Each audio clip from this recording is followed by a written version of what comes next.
Yesterday afternoon, New York City police officers arrested a 27-year-old al-Qaeda sympathizer who was plotting to bomb police patrol cars and also postal facilities, as well as targeted members of our armed forces returning from abroad. Jose Pimentel, P-I-M-E-N-T-E-L, of Washington Heights, which is in the northern end of Manhattan, faces terrorism-related charges that District Attorney Vance will discuss in a moment. Earlier today, I also described this case to U.S. Congressman Pete King, the chair of the House Committee on Homeland Security, who has long been a champion of federal support for the NYPD's counterterrorism efforts. The NYP Intelligence Division did outstanding work in tracking this individual and containing the threat he posed to the city. The police also constructed a duplicate of an explosive device that the suspect built and then designated in the way that he intended to use his weapon. We wanted to show you a video about the resulting damage.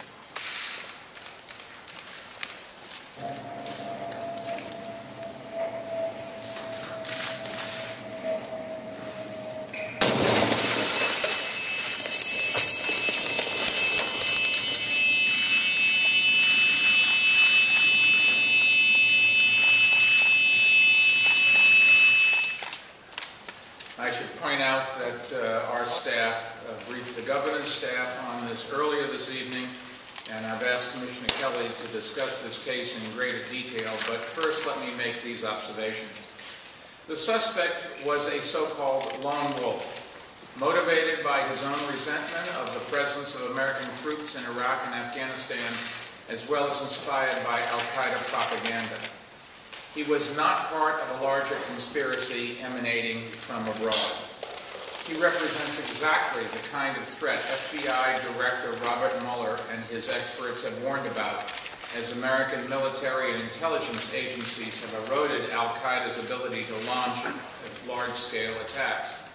This case is also reminiscent of another lone wolf plot in 2004, in which two New Yorkers, angry over the treatment of prisoners in Iraq, plotted to bomb the Herald Square subway station. Like the current case, the Herald Square plot was uncovered by the NYPD Intelligence Division. And as with another case earlier this year in which a lone wolf plotted to attack a large synagogue, the NYPD teamed up with the Manhattan District Attorney's Office to prosecute Pimentel under state terrorism-related statutes. Whether launched by lone wolves, al-Qaeda, or al-Qaeda affiliates, there have been at least 13 previous terror attacks since 9/11 targeting New York City. This would be the 14th. Because of such repeated threats, the NYPD remains focused on preventing another terrorist attack. We assign 1,000 police officers to counter-terrorism duties every single day, and this is just another case where our precautions paid off. Now let me ask Commissioner Kelly to provide details. Right? Thank you, Mr. Mayor. Over 2 years ago, the New York City Police Department became aware of a follower of the radical cleric Anwar al-Awlaki. The follower, then residing in Schenectady, New York, was talking about traveling to Yemen for training before returning to New York to become a martyr in the name of jihad. That was Jose Pimentel, an unemployed native of the Dominican Republic and convert to Islam who lived most of his life in Manhattan. Pimentel is a U.S. citizen. Before returning to Washington Heights last year, he lived in Schenectady for about 5 years, where he made even some of his like-minded friends nervous by his extremism. He talked about changing his name to Osama Hussein, to celebrate his heroes Osama bin Laden and Saddam Hussein. Pimentel talked about killing U.S. servicemen returning from Iraq and Afghanistan, particularly U.S. Army and Marine Corps personnel. He talked about bombing post offices in around Washington Heights and police cars in New York City, as well as a police station in Bayonne, New Jersey. As in other terrorist cases, Pimentel's behavior morphed from simply talking about such acts to action. namely bomb building. Pimentel followed instructions from Anwar el-Awlaki's Inspire magazine to first acquire the bomb-making materials and then assemble them. He relied on a particularly notorious article called How to Make a Bomb in the Kitchen of Your Mom. Pimentel acquired the readily available ingredient from Home Depot and other stores, being careful not to make all of these purchases from any one location at the same time. He wanted to avoid raising red flags. He used elbow joints, customarily used to join two pipes as the main housings for the bombs. This right here is an elbow joint. This is what one bomb looks like. In the car, exposing it in the car, there were three of these. We made three bombs. This small size can do that damage, and here's the plot that was ignited. He also planned to affix nails to them as additional shrapnel. Pimentel planned to make three bombs to begin with, as I said. He had already drilled holes into the elbow joints to accommodate timing devices when emergency service police officers entered an apartment in Washington Heights at 3:30 yesterday afternoon. They were accompanied by NYPD bomb squad and intelligence division detectives who took them into custody without incident. The NYPD has been keeping track of Jose Pimentel since May of 2009, when he talked about violence, and more intensely in recent weeks as he acted on it. We had always planned to take him into custody before he could detonate a fully operational bomb. We did not want him to trigger, even accidentally, and put neighbors and others at risk. That's why we had emergency service officers standing by to take down the door if necessary.